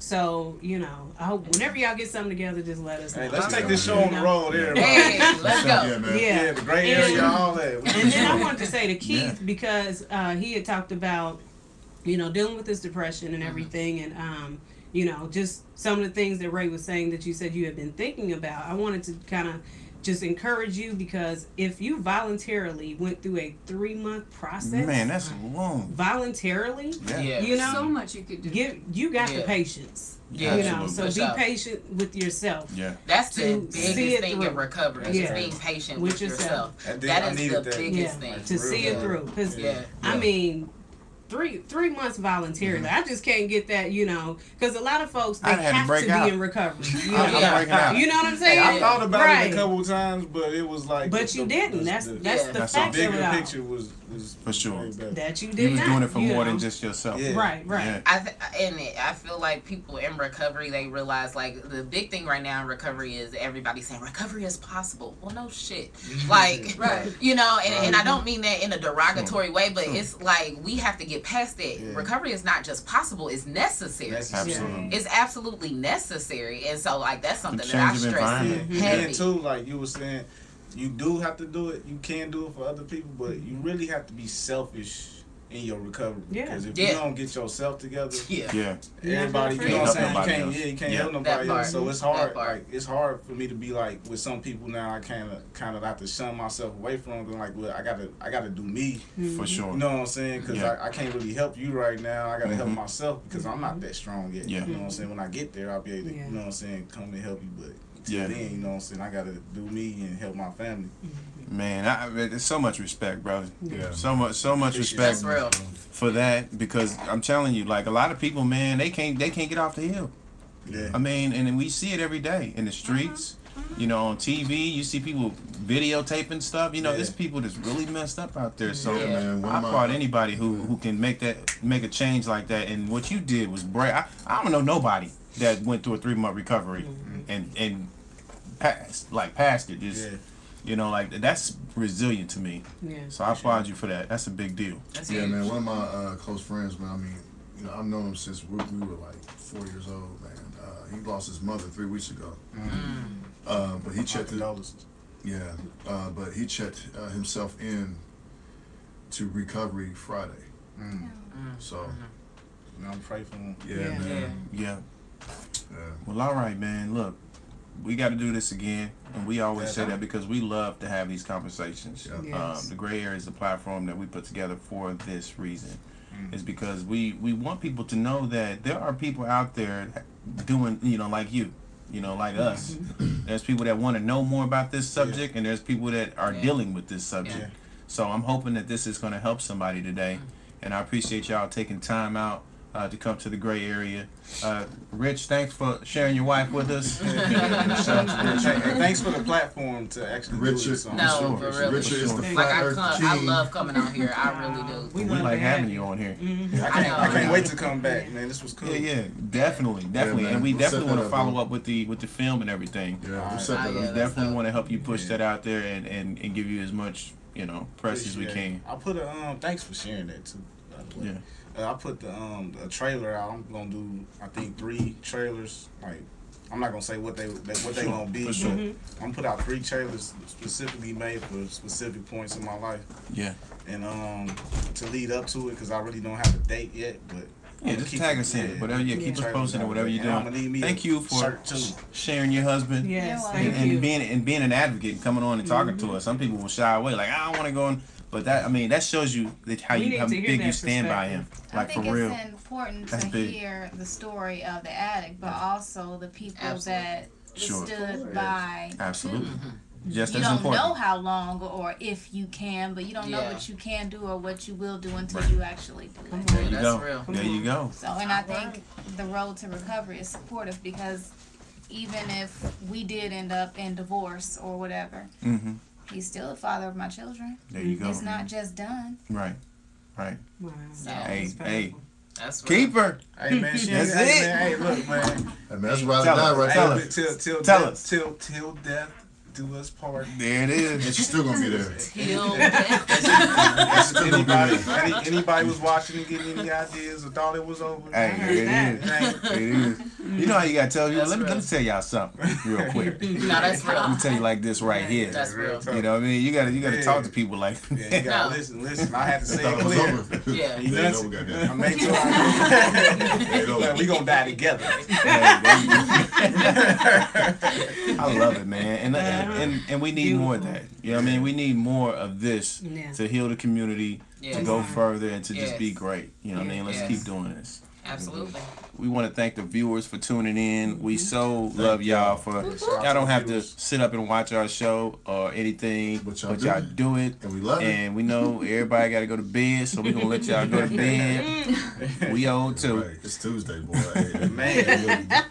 Hey, something else is going on Tuesday night. Well, tacos? And that you can't deny.